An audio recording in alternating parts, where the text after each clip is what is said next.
గతంలో కనుచూపు మేరలో గమ్యమున్న ఆ రాష్ట్రానికి వెళ్ళలేని పరిస్థితి. 2 కిలోమీటర్ల దూరంలో ఉండే ఒరిస్సా రాష్ట్రానికి వెళ్లాలంటే నడుమ సీలేరు నది అడ్డుగా ఉండేది. దీంతో ఛత్తీస్గఢ్ మీదుగా 80 కిలోమీటర్లు ప్రయాణించి అక్కడికి చేరుకోవాల్సిన పరిస్థితి ఉండేది.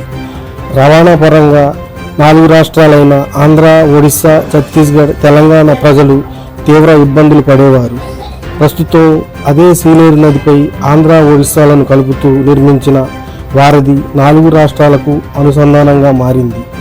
ఆంధ్రాలోని అల్లూరు సీతారామరాజు జిల్లా చింతూరు మండలం కల్లేరు, ఒడిశాలోని మల్కనగిరి జిల్లా మోటు మధ్యన ఈ వంతెన నిర్మాణాన్ని ఆంధ్రప్రదేశ్ ప్రభుత్వం నిర్ణయించింది. దీంతో ఆంధ్ర, ఒరిస్సా రాష్ట్రాల నడుమ కాకుండా ఛత్తీస్గఢ్, తెలంగాణ నుండి కూడా రవాణా సౌకర్యం మెరుగుపడింది.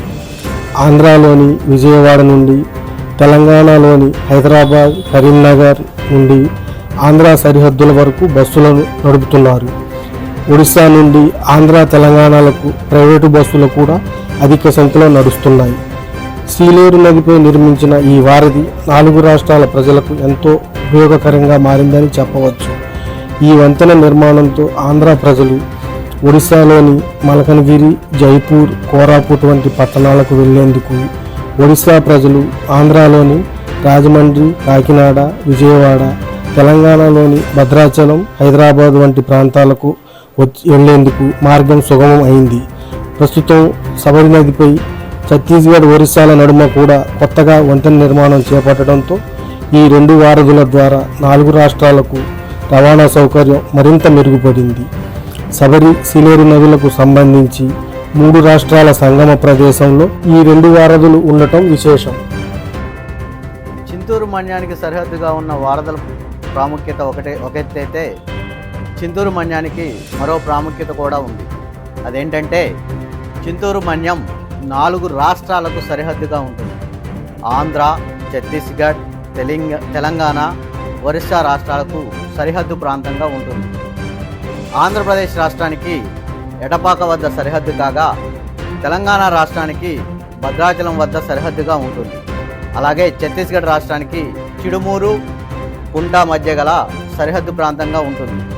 దాంతోపాటు ఒరిస్సా రాష్ట్రానికి కల్లేరు, మోటు వద్ద సరిహద్దు ప్రాంతంగా ఉంటుంది.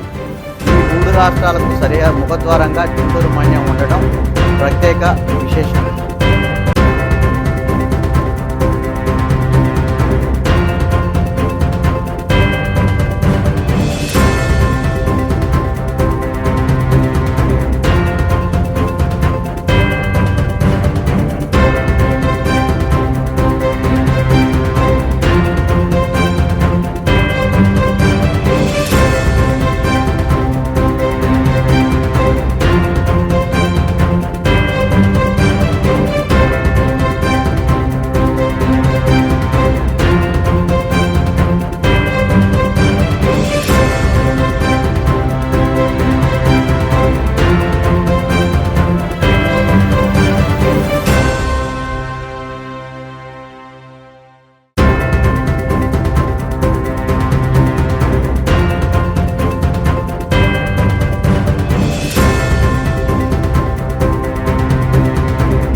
మీరు చూస్తున్నది ఛత్తీస్గఢ్ మరియు ఒరిస్సాకు సంబంధించినటువంటి శబరి నది వంతెన మీద ఉన్నాము. ఈ శబరి నది వంతెన యొక్క ప్రాముఖ్యత ఏంటంటే ఇటువైపు ఉన్నటువంటి ఒరిస్సా రాష్ట్రం, ఇటువైపు ఉన్నటువంటి ఛత్తీస్గఢ్ రాష్ట్రాలని కలుపుతూ ఈ యొక్క వంతెన నిర్మాణం ఇది చిరకాల కోరిక. ఛత్తీస్గఢ్, ఒరిస్సా వాసులు ఈ రవాణా సౌకర్యం చాలా ఇబ్బందులు పడేవాళ్ళు.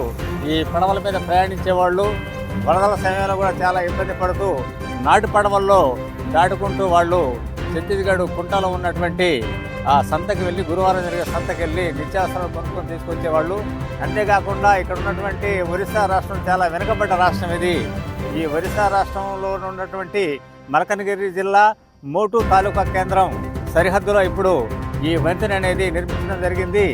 ఈ వెనుకబడిన రాష్ట్రంలో వైద్యం, విద్య కూడా చాలా వెనుకబడి ఉంది. అత్యవసర సమయంలో భద్రాచలం లాంటి ఆసుపత్రికి వెళ్ళి వైద్యం చేయించుకోవాలంటే ఆ రోజుల్లో పడవ దాటి వెళ్లాల్సి వచ్చేది. అదే రాత్రి సమయంలో అయితే సుమారుగా ఒక 70 కిలోమీటర్లు దీని యొక్క సర్కిల్ చింతూరు మీదుగా అలాగ వచ్చేసి చట్టి మీదుగా అలాగ భద్రాచలం వెళ్ళాల్సి వచ్చేది. లేదా వెనక నుంచి సుకుమా వెళ్ళేసి పొడియా నుంచి అక్కడ వంతెన దాటి అలాగా ఒక 70 కిలోమీటర్లు చింతూరు జాతీయ రహదారి మీదుగా భద్రాచలం వెళ్ళేసి అత్యవసరమైనటువంటి పరిస్థితిలో ఈ వైద్యాన్ని చేయించుకునేవారు. కానీ ఇప్పుడు ఈ వంతెన నిర్మాణంతో 5 నిమిషాల్లోనే ఈ ఒరిస్సా రాష్ట్ర ప్రజలు ఈ సరిహద్దున ఉన్నటువంటి మోటు గ్రామస్తులు పక్కనే ఉన్నటువంటి కుంట గ్రామం ఇది సుక్మా జిల్లా కనిపించేది. ఈ గ్రామానికి వెళ్ళి అక్కడి నుంచి జాతీయ రహదారి మీదుగా భద్రాచలం వెళ్ళి వైద్యాన్ని చేయించుకొని నిత్యావసరాలు తీసుకోవడానికి రవాణా సౌకర్యానికి కూడా ఎంతో ఉపయోగకరంగా ఉంది. ఈ పక్క కనిపించేటటువంటి ఈ శబరి నదికి ఉన్నటువంటి ఒడ్డు ఛత్తీస్గఢ్ రాష్ట్రంలోని సుక్మా జిల్లా కుంట బ్లాక్ గ్రామం ఇది. ఈ పక్క చిన్నగా కనిపించేటటువంటి ఈ శబరికి ఒడ్డు కనిపిస్తున్నటువంటిది అది అల్లూరు సీతారామరాజు జిల్లా ఆంధ్రప్రదేశ్లోని చింతూరు మండలంలోని కల్లేరు గ్రామం అండి.